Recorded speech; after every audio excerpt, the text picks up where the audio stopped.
Ya, kembali apa kabar Indonesia Malam? Mungkin saya ke Mbak Dewi Aryani. Mbak Dewi Aryani merasa tidak bahwa pandemi COVID-19 saat ini sebelumnya kita tidak terlalu mendengar peran dari Kementerian Kesehatan, lebih kepada Satgas COVID dan juga kepala-kepala daerah yang tampil semua menyelesaikan permasalahan COVID-19.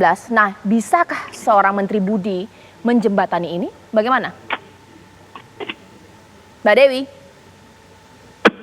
Baik, sebelum Mbak Dewi memang belum mendengar, mungkin pertanyaan kepada Prof. Zubairi. Prof, ini bagaimana Prof melihat bahwa bagaimana seorang Menkes baru ini kemudian bisa menjembatani kepala-kepala daerah yang juga punya gawean dalam menyelesaikan pandemi COVID-19 di wilayah mereka, bagaimana Prof? Oh iya, jadi kan yang aktif saat ini untuk mengatasi masalah COVID-19 kan ada banyak pihak, tidak hanya Kementerian Kesehatan saja. Juga dari Satgas Nasional pimpinan Pak Doni Monardo ini juga amat aktif sekali, bahkan setiap hari Minggu malam mengadakan pertemuan dari semua daerah, dari banyak Kodam, kepolisian, dinas kesehatan. Jadi yang penting kemudian sekarang ini menjadi kolaborasi, koordinasi antara Kementerian Kesehatan dengan Satgas Nasional, dengan Ikatan Dokter Indonesia, sehingga ke depan menjadi lebih baik. Koordinasi ini menjadi penting banget karena memang harus banyak institusi yang bergerak untuk penanggulangan masalah yang pandemi ini. Oke, panggung politik untuk pandemi COVID ini kepala daerah yang menyelesaikan permasalahan COVID di wilayah mereka, tapi jadi nggak lapor.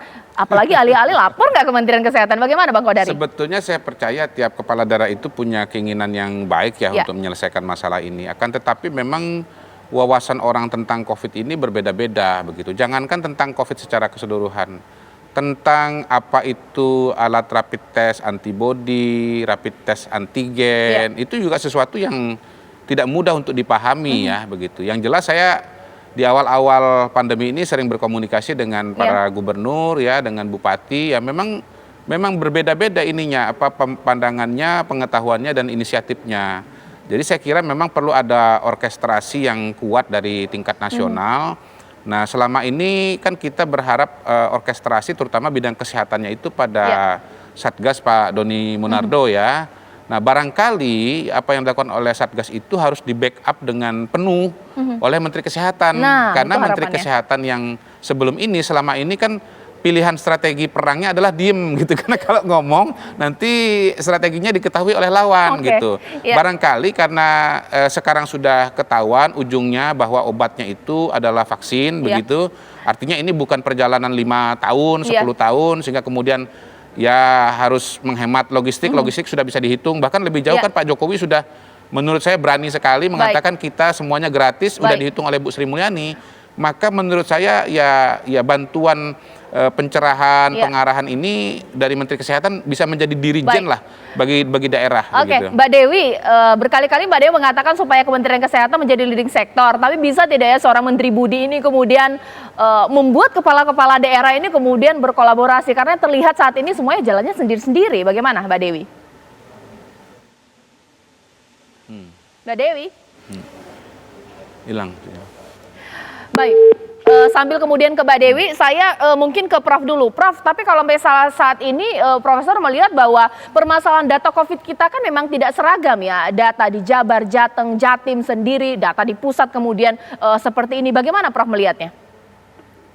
Tadi sebelum lanjut, alasannya juga ada yang perlu diluruskan sedikit. Jadi sekarang kita memang pada kondisi yang makin serius.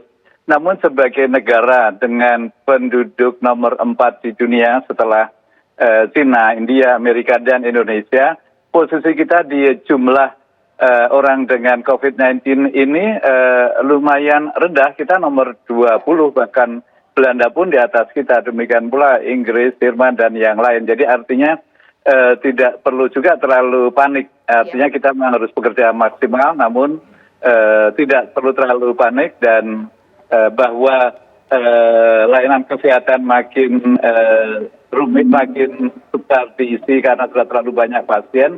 Itu memang mau tidak mau di semua negara mengalami hal yang sama. Jadi yang paling penting adalah mengantisipasi setiap kali jumlah dengan menambah tempat tidur, dengan nambah ICU, ventilator, dan nakes itu semuanya memang harus diantisipasi sekarang ini karena akan terus tetap naik. Oke, mungkin saya ke Bang Kodari. Sekiranya menurut Bang Kodari ini, penerawangan dari Bang Kodari, seorang Menteri Budi ini akan membuat kebijakan-kebijakan yang kemudian merombak kebijakan lama, atau mungkin akan melanjutkan, mempermanis, menyelesaikan permasalahan distribusi vaksin, alat testing, seperti apa? Ya balik saja kepada yang fundamental ya, saya sampaikan di depan bahwa Departemen Kesehatan punya problem yang sangat mendasar, yaitu penyerapan anggaran. Nah, beliau harus mengatur strategi tuh, bagaimana caranya supaya serapan anggarannya itu cepat gitu. Kementerian Keuangan mau menurunkan anggaran juga kan harus datang permintaan dan bukti-bukti dari Departemen Kesehatan. Saya kira itu saja dikerjakan, kemungkinan ya fasilitas kesehatan, ketersediaan obat yang dibutuhkan untuk penanganan COVID ini akan lebih baik gitu, sehingga publik akan menjadi lebih tenang gitu. Itu yang pertama ya. Bahkan lebih jauh lagi kata Prof tadi ya, Prof Zubairi tadi ya, bisa menambah vaskes gitu loh. Sehingga ya tren kenaikan COVID ini tidak membuat orang panik. Karena apa? Karena vaskesnya itu tidak bisa dilewati oleh jumlah pasien. Itu yang pertama. Nah yang kedua, bagaimana secepatnya agar roadmap ya, peta strategi jalan menuju program vaksinasi ini dibagikan kepada publik. Dan hemat saya itu tidak harus berpretensi sebagai sebuah yang final gitu. Justru itu dibuka untuk mendapatkan masukan publik gitu loh.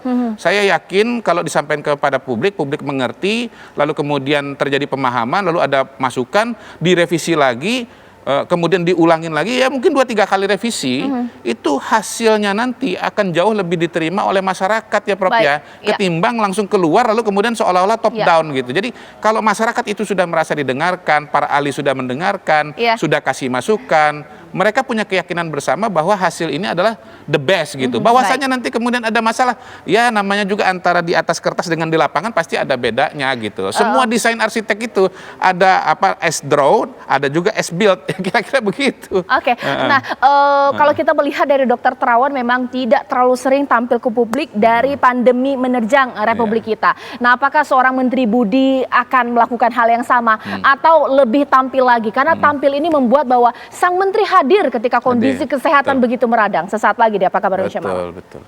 Ya, harusnya sektor yang terdampak, menterinya laporan terus-menerus perharinya kepada publik, supaya publik ini merasa aman bahwa sang menteri hadir di tengah kondisi saat ini memang di sektor kesehatan sedang meradang. Apakah Mbak Dewi Aryani sepaham dengan saya? Mbak Dewi, perlu tidak bahwa Menteri Budi ini kemudian hadir alih-alih kemudian kita melihat bahwa Satgas COVID yang kemudian tampil? Bagaimana? Iya, setuju banget ya. Jadi salah satu kelemahan Kementerian Kesehatan sebelum-sebelumnya itu adalah komunikasi publiknya memang lemah. Ya, menterinya jarang hadir. Jadi ya apapun alasannya memang menteri harus hadir terus. Kenapa? Karena masyarakat kita ini kan perlu proses komunikasi yang komprehensif. Dari mereka mengetahui, ya kan, paham, sehingga akhirnya mengikuti, itu kan ada fase-fasenya. Jadi makin sering tampil, makin sering memberikan informasi, maka trust masyarakat kepada Kementerian Kesehatan akan semakin tinggi. Nah, trustnya sudah tinggi, itu apa yang disampaikan menterinya, misalnya nih ya, vaksin A itu efektif, vaksin B itu bagus, vaksin ini, itu orang percaya. Tapi kalau kementeriannya komunikasi publiknya lemah, ya kepercayaan publik kan tidak bisa dibangun dengan baik. Maka hal yang baik kadang-kadang menjadi kurang baik. Yang kurang baik diolah jadi hoax, orang malah percaya, kan kebalik-balik. Baik. Singkat Bang Kodari, bagaimana melihatnya? Ya saya kira itu yang membedakan antara Pak Terawan dengan Pak BGS ya. Bahwa Pak BGS coba berkomunikasi dengan lebih sering, rutin. Dan menurut saya harusnya beliau sebagai seorang ya yang biasa di corporate sudah biasalah yang namanya menyampaikan laporan keuangan, apalagi di bank sebesar Bank Mandiri begitu. Jadi kita menunggu pertama bagaimana pencairan dana lebih cepat di Kemenkes, lalu kemudian bagaimana roadmap ya menuju vaksinasi, dan saya kira sekali lagi tidak harus bersifat final karena supaya dapat masukan dari masyarakat, dan yang penting adalah ya komunikasi itu membuat masyarakat jadi tahu keputusan-keputusan dan langkah-langkah yang akan diambil pemerintah. Baik, Prof Zubairi, terakhir singkat harapan mengenai komunikasi publik dari seorang Menteri Budi ini seperti apa, Prof? Iya, komunikasi publik ya memang perlu banget dengan baik dan benar dan mudah ditangkap oleh masyarakat, dan ini masalah pandemi jadi harus harian, kalau perlu 2 hari sekali, namun harus sering-sering melakukan komunikasi publik untuk menjelaskan. Dan tolong diingat juga Menteri Kesehatan tugasnya tidak hanya untuk COVID-19 saja. Ya, Jadi betul. collateral damage terhadap penyakit yang lain, kanker, TBC, HIV, itu juga harus terus perlu dipikirkan agar tidak terjadi parah di tempat yang lain juga. Jadi memang kerjasama kolaborasi dengan tadi ini dengan Satgas dan juga dengan media massa itu amat sangat penting. Baik, terima kasih Prof. Zubairi, terima kasih Mbak Dewi Aryani, terima kasih Bang Godari, Menteri Budi Gunadi Sadikin berpacu dengan waktu menyelesaikan tugas-tugas yang begitu banyak. Tapi kita tetap optimis. Selamat malam, saya Caca Anissa menutup Apa Kabar Indonesia malam hari ini. Sampai jumpa.